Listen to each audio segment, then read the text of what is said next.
Bonjour à tous pour cette nouvelle méditation.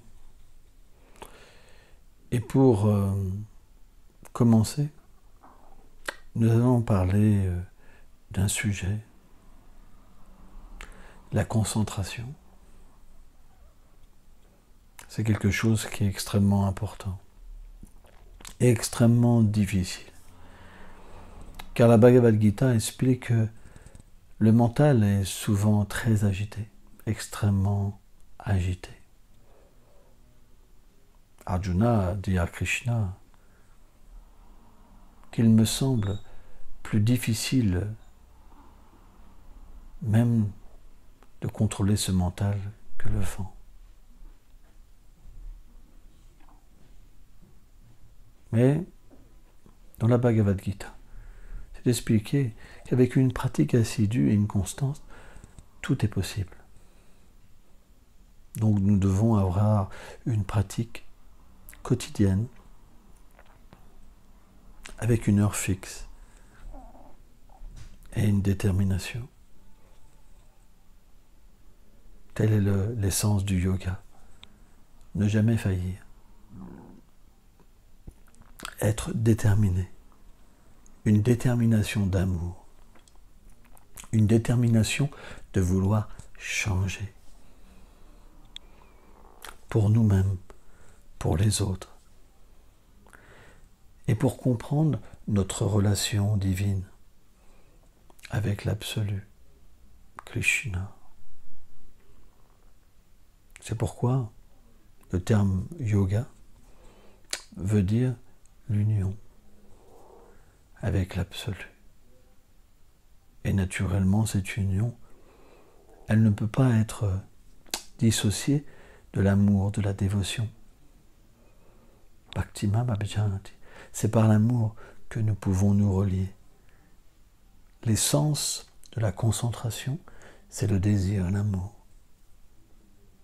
Par exemple, dans ce monde, quand les gens désirent quelque chose, ils sont prêts à changer pour avoir cette chose.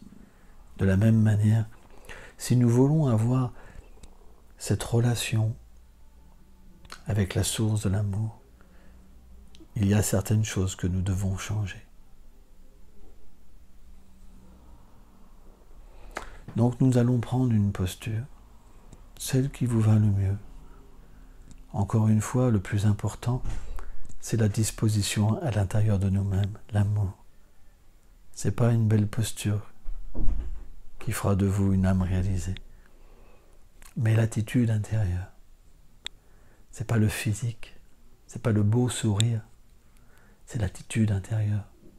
Il y a des grands sages qui sont très graves. Et pourtant, on pourrait penser qu'ils vont détruire l'univers presque. Mais à l'intérieur d'eux, il n'y a que de l'amour.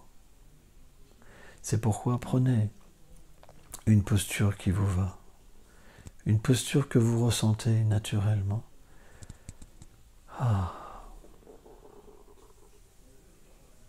Et puis commencez à vous concentrer sur cette respiration qui peut maîtriser ce mental, l'apaiser.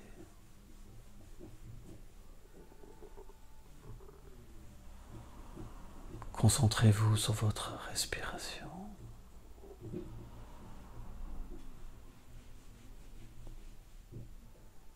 Concentrez-vous sur votre cœur, le siège de l'âme et de l'âme suprême.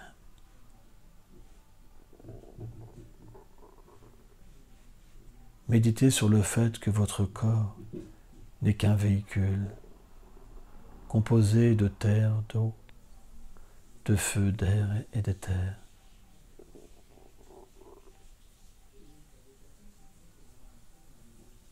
Et aussi que l'âme est recouverte d'un corps subtil fait de mental, d'intelligence et de faux égaux. Celui qui ressent n'est pas le corps, qu'il soit subtil ou grossier, mais bien vous, l'âme éternelle.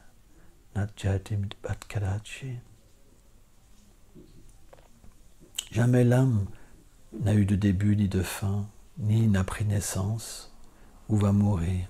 Elle ne connaît aucun changement, elle est immuable, éternelle.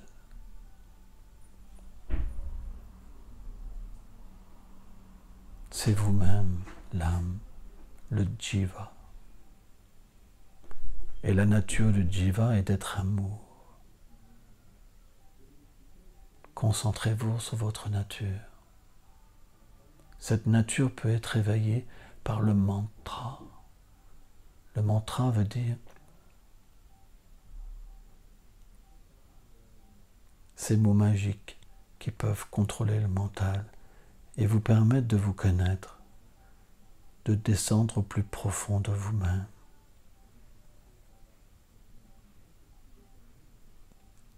Répétez après moi le son divin. Hare Krishna, Hare Krishna, Krishna Krishna, Hare Hare, Hare Rama, Hare Rama, Rama Rama, Hare Hare. Chantez à l'intérieur de vous-même le mantra. Qu'il porte ses fruits, qu'il vous libère, qu'il vous amène dans ce royaume de l'amour, le royaume des sentiments purs. Vous serez ainsi libéré de toute angoisse. Vous trouverez un monde merveilleux où il n'y a point d'enfermement, de maladie, de vieillesse. Hare Krishna,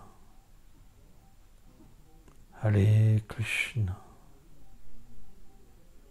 Krishna Krishna, Hare Hare, Hare Rama, Hare Rama, Rama Rama, Hare Hare,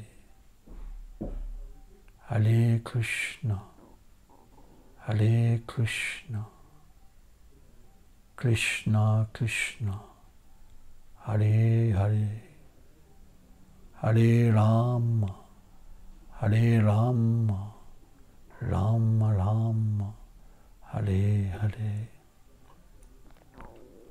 Puis ouvrez vos yeux lentement. Découvrez ce monde par cette expérience. Continuez cette expérience dans votre vie. Offrons notre respect à tous les êtres vivants et vivons en harmonie avec eux. Merci beaucoup.